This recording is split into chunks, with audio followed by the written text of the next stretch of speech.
Goeiemorgen, good morning, fellow South Africans. And Ria is now officially, it's a shout out to Ria, she is now officially my most participating contact with really good emails. Now, I have lots of you guys who send me emails, and I love it, and please continue to do that. And yeah, as you know, I walk with lines. But getting back to the subject of this video, we have one Floyd Shivambu. You know that con man who stole all that money from the VBS Bank, the VBS Mutual Bank, who has not yet been charged and who is not yet facing court over that. We have one Floyd Shivambu, this deluded asshole. He's a completely deluded asshole. You know, if that's the level of your political leaders in South Africa, oh my God, you have a huge problem. And you do have a huge problem. And I'll tell you why. In this interview, one Floyd Shivambu is now suggesting they need more amendments to the Constitution. And he's now referring to the Constitution drawn up between the old white government in 1994 and the ANC with Mandela is now an apartheid constitution. Excuse my dog barking in the background. I can't do anything about that. So the EFF's position is that the constitution that South Africa has now is an apartheid constitution. It's only benefiting the whites. And you know, one of the new amendments they're looking for is to get rid of the trespass law. Now, in brief, what one Floyd Shivambu is suggesting is that trespass is no longer a criminal offense. It's something that the one who's been trespassed has to go to a lawyer and lodge a civil complaint against that other person. Now, if that isn't bullshit, I don't know what is. If someone trespasses on your property, you don't have time to go and get the lawyers involved and do whatever, because in the meantime, it's probably a home invasion and they're going to take you out. This is just crap. This is the level, the base level of intellect that these EFF guys have. They are idiots. And they want to be running the country next year. Can you imagine that? It would be chaotic. All right, guys, I'm going to play the video. Please remember to subscribe to be kept informed. And I hope you have a great day. Bye for now. We are going straight to an EFF briefing, the media, about today's court application. Let's go there live now.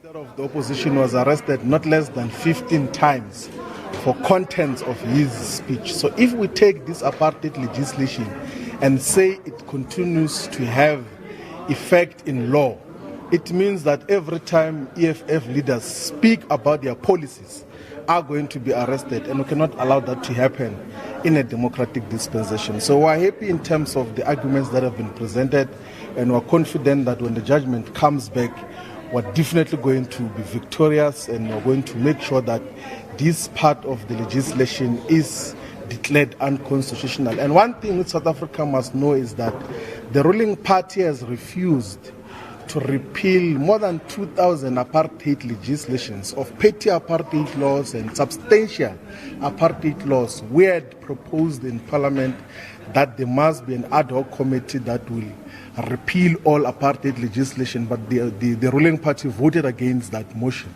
And we're sure that when we take over government in 2019 moving forward, we are going to make sure that ultimately we repeal all apartheid legislations. It cannot be 25 years post the end of apartheid, formal apartheid, but we're still governed by lots of apartheid legislation. Okay, any questions?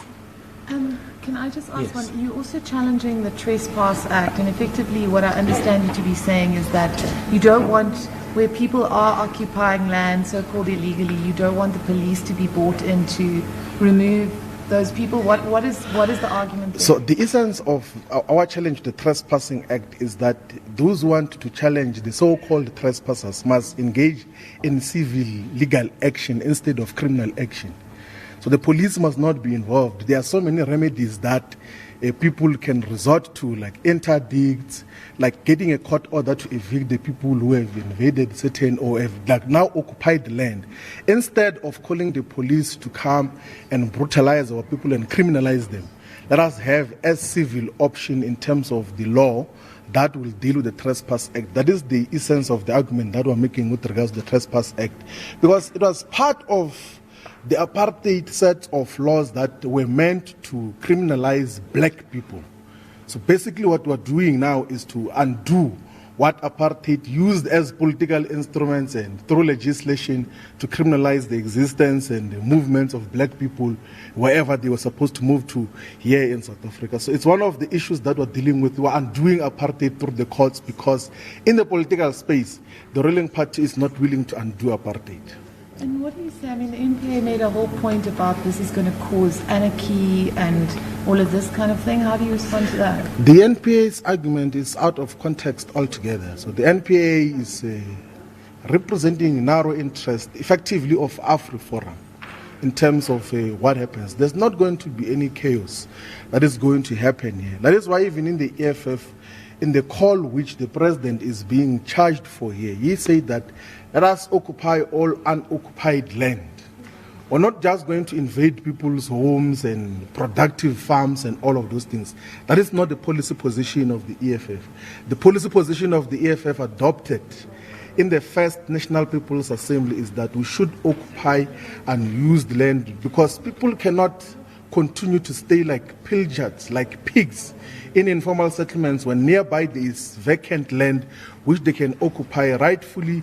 And if there is sensible challenge to that, there might be some interventions, but otherwise our people must occupy land, and there's nothing wrong with that because that is what we need. That is what is long overdue in South Africa. There's not going to be any anarchy because we're not invading people's private spaces and homes and productive farms.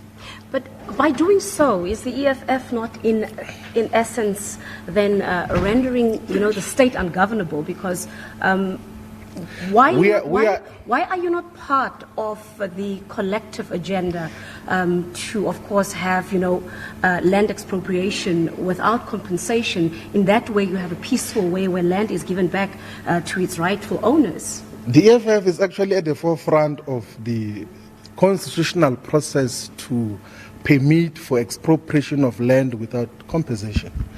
The motion which Parliament is processing now is a result of the EFF motion. So we're dealing with that, but we cannot wait for that to come to an end. When you still have Deep Sloot, when you still have Alexander, when you still have Ilasimtsoli, the informal settlement, when you still have so many areas in Kayamnandi and Stellenbosch, where people are staying like pilchards, they are staying like pigs, there's no space, there's no roads, there's absolutely nothing.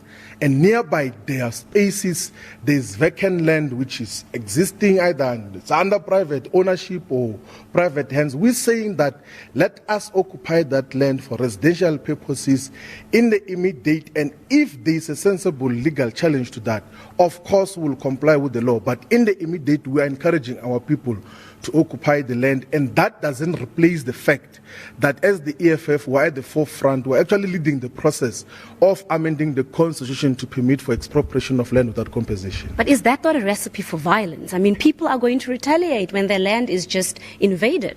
There's not going to be any violence that is going to be effected on anyone, because if people think that they are going to respond with violence against occupiers of land, then they're violating the law. But I don't think that also there is anyone who has got monopoly over violence who will prevent anyone from occupying the land because they think that they can replace the state and utilize violence. So we're not even afraid about a possibility of those who are going to have a violent reaction. We are not engaged in violence ourselves. We are not saying people must be violent. We are saying they must occupy unoccupied land and utilize it for productive purposes because they cannot continue to be congested whilst wherever they are staying nearby there is vacant land which they must occupy. It's a pity he's not here. Are you able to share with us where is the CIC today? The president is in the province in Limpopo. He didn't come here today because this is not a case that generally was about litigation against him as a person. It's a collective principle of the EFF. That is why the entire leadership of the EFF was here. And one thing that must be clarified is that whatever the president of the EFF was articulating are policy positions of the organizations that were taken as resolutions in the first National People's Assembly. So the organization collectively takes ownership of what he said on our behalf in Newcastle and in Bloemfontein. So it's a case against the economic freedom fighters. And then, of course, they are utilizing the president as a conduit to try to weaken and undermine the economic freedom fighters. Thank you so much. Okay. Thank you so much. Thank you, guys. Please stay for the SABC. We need languages. Oh, okay. All right, so that was Floyd Shivambu there speaking to the media about the goings-on in court today, the Writers' Assemblies Act, which is apartheid-era legislation, which they feel needs to be done away with. And we'll keep a track on that particular story for you.